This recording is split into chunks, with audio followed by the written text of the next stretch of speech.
hashtag 024, Apocalipse, estudando as profecias. Na Epístola de Paulo aos Efésios, capítulo 1, versículo 1, continuando o assunto sobre a coroação dos cristãos, que se mantiveram na fé fiel a Jesus e a Deus, claro. Paulo, apóstolo de Cristo Jesus, pela vontade de Deus, aos santos que estão em Éfeso e fiéis em Cristo Jesus. E a recompensa ao vencedor. Não receberão apenas a segunda morte, quer dizer, não serão condenados à segunda morte. Já expliquei em postagem anteriores sobre o significado da segunda morte. O espírito se transforma, perde o corpo astral, virá um ovoide e não tem como mais reencarnar neste planeta. Aí é um processo longo, vai ter que ir para mundos inferiores, só sofrimento. Veja que o Cristo desperta aos seus discípulos, isto é, aqueles que se dispõem ao apostolado do Cristo, uma confiança extraordinária. Não demais aqueles que matam o corpo e, depois disto, nada mais podem fazer, porque não pode matar a alma, o espírito. Temei antes aquele que pode fazer perecer na geena, no sofrimento, levar a todo tipo de degradação pelos vícios, tanto a alma quanto o corpo, quer dizer, tanto o espírito. A alma, porque a alma é como a gente se dirige ao espírito quando o espírito está encarnado no corpo. Está no Evangelho segundo São Mateus, capítulo 10, versículo 28. Isso aí são palavras do Mestre Jesus. Agora já foram palavras que a gente tem que temer aqueles que tanto pode levar para o sofrimento o corpo, como a alma como o corpo. Nas degradações humanas das coisas que a gente já sabe muito bem por aí. Ora, os habitantes de Esmirna, estamos falando da igreja de Esmirna, a segunda igreja no Apocalipse, que é a igreja onde a perseguição é mais ferrenha. Os emirnenses podiam ser condenados à morte aqui na terra, mas a vida futura que lhe havia de ser dada não podia tirar os homens. Nem Deus permitiria tal coisa. É por isso que não devíamos temer os que pudessem matar o corpo. Nada tema das coisas que há de padecer, porque a sua existência eterna já estava assegurada. Então, só uma pequena retrospectiva. A primeira igreja tem como tônica a prática da caridade, o retorno à prática da caridade.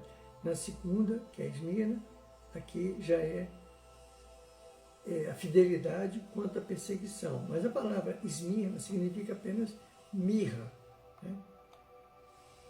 denominação apropriada da Igreja de Deus ao passar pela fornalha ardente da perseguição romana, apresentada como perfume suave.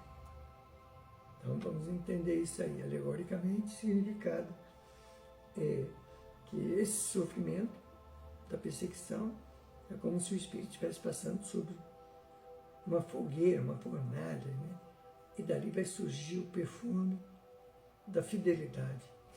Mas em breve chegaremos aos dias de Constantino, em que a igreja apresentará a fase nova, tendo aplicado à sua história um nome e mensagem muito diferente. Não é que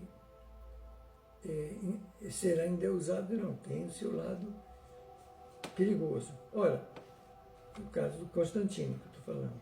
Ora, segundo a aplicação anterior, como já vimos em nosso comentário, os limites históricos da igreja de Esmirna são dos anos 100 desta era aos anos 322. É assim, aproximado, bem por aí. Então, agora vejamos o versículo 12 e 17, desse segundo capítulo do Apocalipse, né? Nós estamos estudando. De vez em quando a gente fala sobre outros livros, mas a gente coloca as referências. Ao anjo da igreja, em Pérgamo. Agora já vamos falar da igreja em Pérgamo, né? Ele diz, escreve isto, diz aquele que tem a espada de 2 fios, que é o Cristo, no caso. Eu sei as tuas obras, sei onde habitas e onde está o trono de Satanás.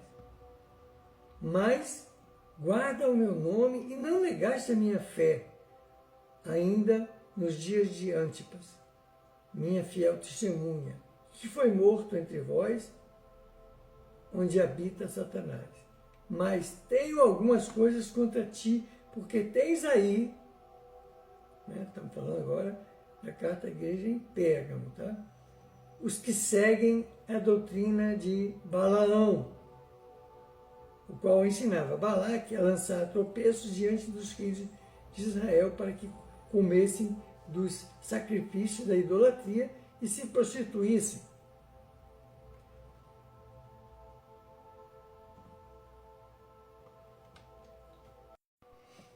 Assim tens também os que seguem a doutrina dos nicolaítas. Nós já estudamos algumas daí atrás, como agiam os nicolaítas, e que eu detesto. Portanto, arrepende-te, senão brevemente virei a ti e contra eles pelejarei com a espada da minha boca. Quem tem ouvido, ouça o que o Espírito diz às igrejas. Ao que vencer, eu darei a comer o maná escondido, e lhe darei uma pedra branca, e na pedra branca um novo nome escrito, o qual ninguém conhece senão aquele que o recebe. Contra a igreja de Esmirna, né, que acaba de ser considerada, não é pronunciada alguma palavra de condenação, que é aquela igreja da perseguição. A perseguição devia conservar sempre a igreja puríssima e convidar seus membros à plena piedade. Mas atingimos agora um período em que começamos a operar influências através das quais foram introduzidos erros dos mais tremendos na igreja. Era o Império Romano. É o período da carta à igreja de Pérgamo. Então, a tônica dessa igreja, a igreja de Pérgamo, é a igreja que recomenda o arrependimento.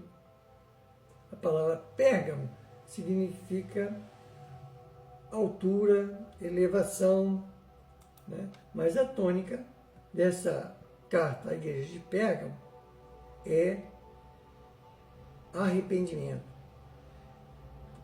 O período abrangido por essa igreja há de ser situado desde o tempo de Constantino, ou melhor, talvez desde a sua professa conversão ao chamado cristianismo, que ainda não existe, porque ainda não aconteceu o verdadeiro cristianismo na face da terra.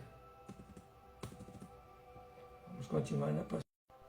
Isto é, Jesus semeou o cristianismo, os primeiros discípulos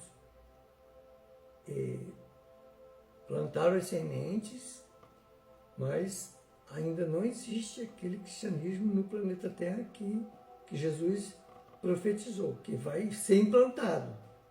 Entendeu? Porque isso aqui é o planeta que ele é o governante. Não é a casa da mãe Joana, não. Essa turma aí que está brincando aí, elas vão ser excluídas daqui. Pode ter certeza. Jesus não é mentiroso.